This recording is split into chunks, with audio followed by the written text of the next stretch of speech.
I think that the president has violated the Constitution, even within the purview of Section 305. In fact, he acted as the dictator by saying that the administrator that he has appointed can make regulations and laws will be made for the Rivers State House of Assembly henceforth by the Federal Executive Council. The Federal Executive Council does not have such powers. Honestly, I've always suspected that Dr. Abati here operates as the slow speed of a dial-up internet connection. But I didn't realize he was the living embodiment of a program talking bubblehead on a car dashboard. When exactly did Mr. President say what Abati claims here? I must have missed the part where selective hearing became an academic specialty and PDP's panic attack were accepted as a legitimate journalistic report.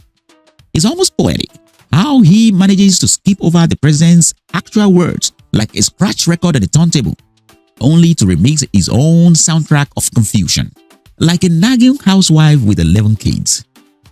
Maybe he was watching The Address on a 1975 black and white TV while holding his TV antenna together with a chewing gum. Or how else does a supposedly seasoned couch journalist miss the glaringly obvious part of this speech? The president's speech clearly highlighted that Governor Fubara effectively terminated his own tenure the moment he demolished the Rivers State House of Assembly, refused to sanction its rebuilding for several months, conjure up his own four-man House of Assembly, and ignored the Supreme Court order.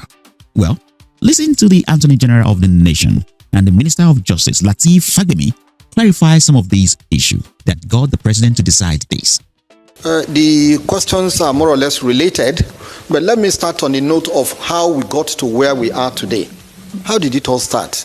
That is about the genesis. We all know how we got here. Since 2023, I think towards the end of 2023, things have not been going on well, to the extent that the governor took the law into his hands and demolished, brought down the House of Assembly. Don't forget the role of the House of Assembly.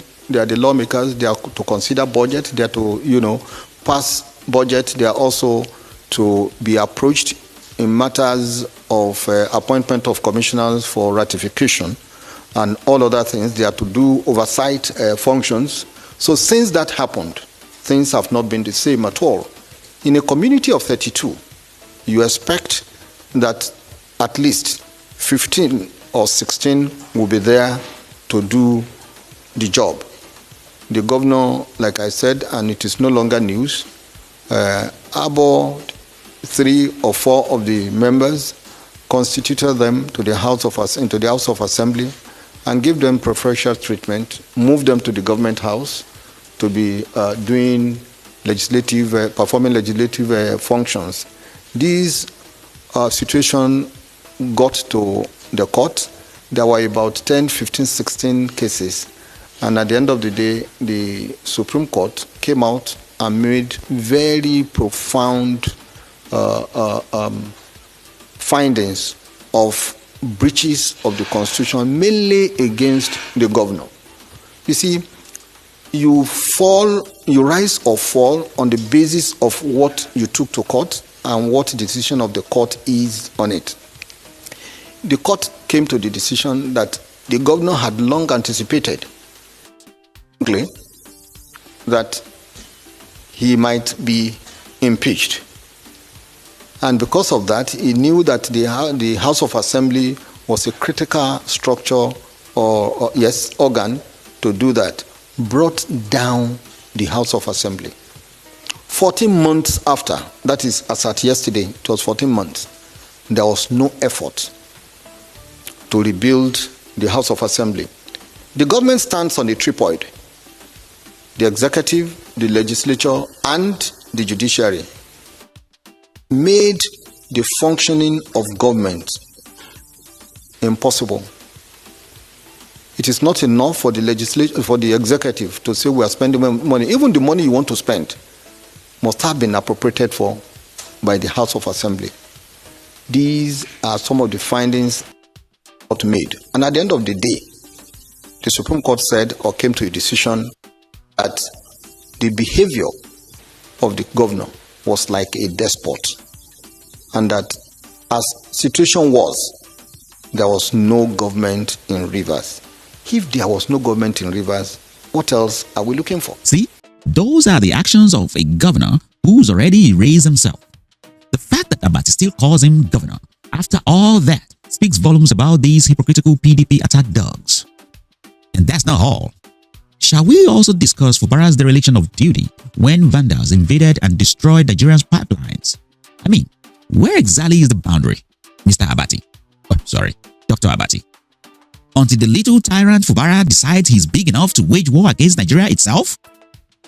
Abati claiming the president made himself a Rivers State lawmaker is not only laughable, it's stupid. I mean, stupid. Because nowhere in the presidential full speech did he say anything remotely close to that. And which Rivers State's legislative arm is Abati fighting for here? The same one Fubara scrapped and burned down to the ground? The Rivers State legislative arm is non-existent. Fubara the little tyrant made sure of that. The president's proclamation in that regard is merely a formality. And since when suspension of official become removal? Or am I missing some kind of update in the English dictionary? And aren't administrative regulation pronounced by the president already approved by the FEC, also backed by the National Assembly? It's like being served jollof rice and swearing it's fried rice. Well, you gave me fried rice. I know what I ate. Well, it's jollof rice, buddy. And as if Abati scrambled interpretation wasn't enough. Arise News. The self-proclaimed oracle of PDP nostalgia. Watching them report is like turning into a soap opera where facts are optional but dramatic overreactions and firebrand antics are mandatory.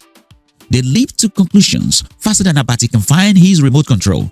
Well, to be fair, Abati don't need a remote control for a black and white TV.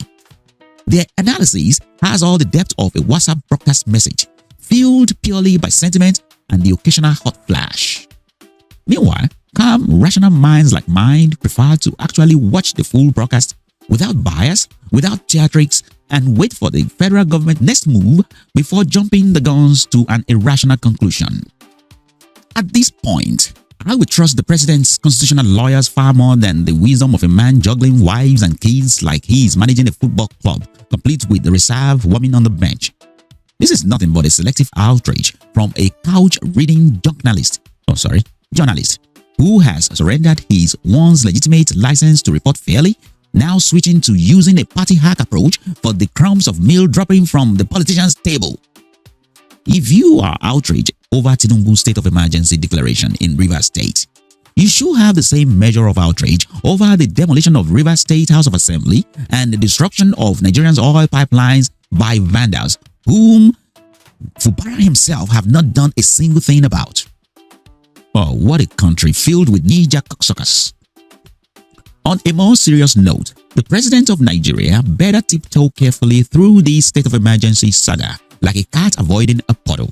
If he truly respects democracy and is willing to preserve it, he cannot afford to abuse power himself. That being said, Fubara, yeah, he's got to pack his bags and go. As for Mr. President, please tread carefully. Tread carefully.